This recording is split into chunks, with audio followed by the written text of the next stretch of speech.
आहान, तुम्हें नहीं पता कि तुम्हारी इस खूबसूरत बीवी ने हर्ष मेहरा के साथ 5 स्टार होटल में कौन सी डील फाइनल की थी? शनाया ने पैनिक करते हुए मन ही मन में कहा, ये लड़की अपना मुंह बंद क्यों नहीं रखती है? पता नहीं क्या नाम शनाब बके जा रही है। वैसे तो मैंने कुछ किया नहीं है, लेकिन अगर आहान को कोई गलत फहमी हो गई तो क्या होगा? पता नहीं ये शकुन अपनी घटिया हरकतों से कब बाज आएगी। बस कोई गड़बड़ ना हो जाए। भले ही उस वक्त शनाया का चेहरा शांत लग रहा था, लेकिन उसकी आंखों में हलचल मची हुई थी।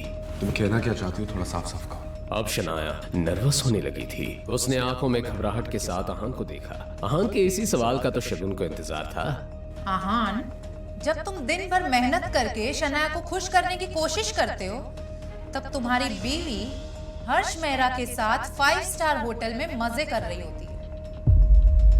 अब तुम अंदाजा तो लगा ही सकते हो कि दोनों के बीच क्या हुआ होगा। वो आहान की नजरों में हैरानी देखना चाहती थी, मगर आहान ने आगे जो कहा उसे सुनने के बाद वो खुद ही हैरान रह गई। तो so what? आहान, तुम्हारा दिमाग तो ठिकाने पे है? तुम जानते हो हर्ष मेहरा कौन है? हैंडसम है, रिच है, और तुम्हारी बीवी भी गुड लुकिंग है। तुम्हें क्या लगता है दोनों पूरी रात एक कमरे में थे और दोनों के बीच में कुछ भी नहीं हुआ होगा? तुम्हें लगता है कि पूरी रात दोनों ने सिर्फ एक फिल्म डिस्कस की होगी? हाँ, शनाया ने मुझे बताया था कि असल में दोनों फिल्म डिस्कस कर रहे थे। आहान, तुम्हें समझ नहीं आ रहा कि शनाया तुम्हें धोखा दे रही है? वो समझ गई कि शुरुआत से लेकर अभी तक आहान बस नाटक कर रहा था। असल में वो तो बस शगुन को चिढ़ाना चाहता था। नहीं, मुझे तो शनाया से कोई प्रॉब्लम नहीं है। शगुन की बोलती बंद हो गई, मगर ऐसे ही तो मौकों पर शौर्य अपनी कजिन का साथ देता था।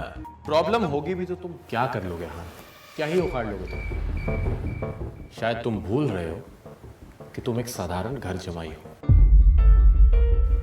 जो शनाया का पति कम, उसका पालतू कुत्ता ज्यादा है। शनाया ने तुम में एक परफेक्ट पैकेज ढूंढा। तुम उसके शेफ हो, उसके ड्राइवर हो और उसके घर के काम करने वाला नौकर। और जब तुम्हें इन सब कामों से फुर्सत मिलती है तो तुम इसके एक पार्ट टाइम पति भी हो। लेकिन अफसोस, इतना सब करके भी तुम एक अच्छे पति नहीं बन पाए। ये कहते हुए शौर्य आहान को इस तरह घूर रहा था मानो किसी कचरे के डब्बे को देख रहा हो। वैसे तो हर बार आहान शनाया के फैमिली मेंबर्स की बातें चुपचाप सुन लेता था, मगर शनाया को जो लोग अच्छे नहीं लगते थे आहान उन्हें क्यों झेलता? शौर्य, कल तुझे बहुत मार पड़ी ना? तो ठीक है। आहान का ये सवाल शौर्य के ताजे जख्म पर नमक का काम कर रहा था। कल की जिल्लत शौर्य जिंदगी भर के लिए नहीं भूल सकता था। मार पड़ी, इन सबसे तेरा क्या लेना देना? तू अपनी बीवी पर कंट्रोल रख। वो बाहर गुलछर्रे उड़ाती फिर रही है, मुंह मारती फिर रही है वो बाहर। शौर्य की बात से आहान को कोई फर्क नहीं पड़ा। तू अपना देख, शनाया को मैं संभाल लूंगा। दर्द हो रहा है? अब तक तो मार खाने की आदत पड़ जानी चाहिए थी, नहीं? आहान के इस सवाल से शौर्य की बोलती ही बंद हो गई। शनाया का बार अफेयर चल रहा है, तुझे इस बात से बिल्कुल फर्क नहीं पड़ रहा? शनाया ने बचपन से लेकर अब तक आज पहली बार शौर्य को इतना हारा हुआ देखा था। क्या ये वही आहान था जो उसके सामने कुछ भी बोलने की हिम्मत नहीं रखता था? मेरी बीवी का अफेयर और पूरे शहर के सामने तेरा मार खाना, इस दोनों का क्या लेना देना है? तू बचपन से ही दिमाग से पैदल है या कल मार खाने के बाद हुआ है? अपनी ये बकवास बंद कर आहान। आहान ने अपना ये इंटरेस्टिंग अंदाज कभी मुझे क्यों नहीं दिखाया? अब तो कल रात जो हुआ, मुझे उसका एम्बैरेसमेंट भी फील नहीं हो रहा। तुम क्यों हंस रही हो? कैरेक्टरलेस होकर भी इसके नखरे तो देखो। हमारे इस पूरे खानदान को तुम पे शर्म आती है शनाया। शनाया के खिलाफ मैं कुछ नहीं सुनूंगा। आगे से मेरी बीवी के खिलाफ एक शब्द नहीं। तुम होते कौन हो मुझे रोकने वाले? मैं उसका भाई हूं। मैं उसे डांट लगाऊं या मार, मेरा हक है उस पे। और गिल खानदान में किसी से भी उलझने की तुम्हारी औकात नहीं है।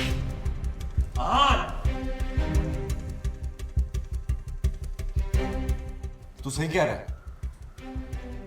मैं तुझे हाथ लगाने के भी लायक नहीं हूं, लेकिन सॉरी, तू किस लायक है ये बताना मुझे ज्यादा जरूरी लगा। उन तीनों ने भी आहान का ये अंदाज पहली बार देखा था।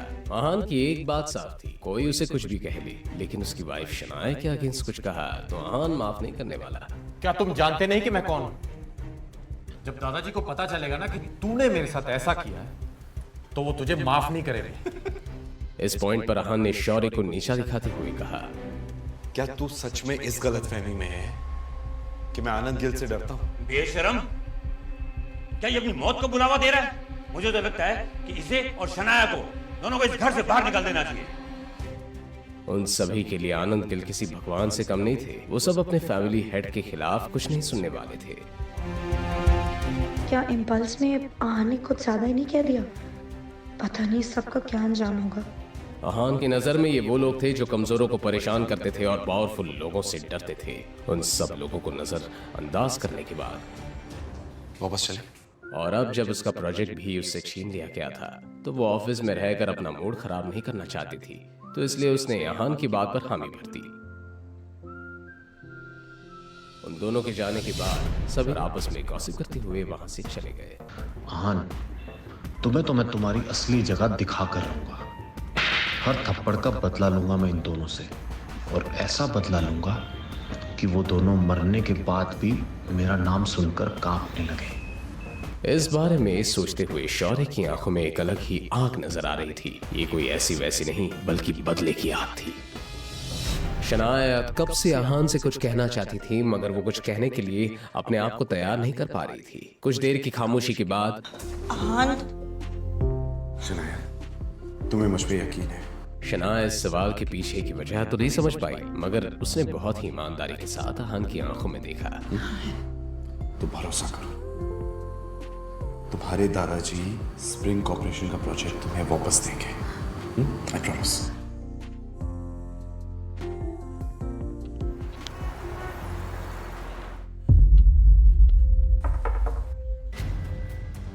अरे गिल साहब, आप आज यहाँ कैसे आना हुआ? मुझे विकी भाई से कुछ काम है, बस यूं समझ लीजिए कि एक नया मिशन है। आहान, अब तुम्हारा काउंटडाउन शुरू। मेरी इंसल्ट का बदला अब मैं तुम्हारी प्यारी बीवी से लूंगा।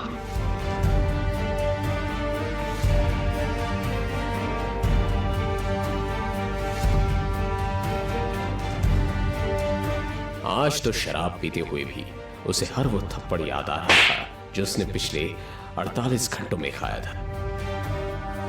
क्या आहान खुद को और शनाया को इस नई मुसीबत से बचा पाएगा?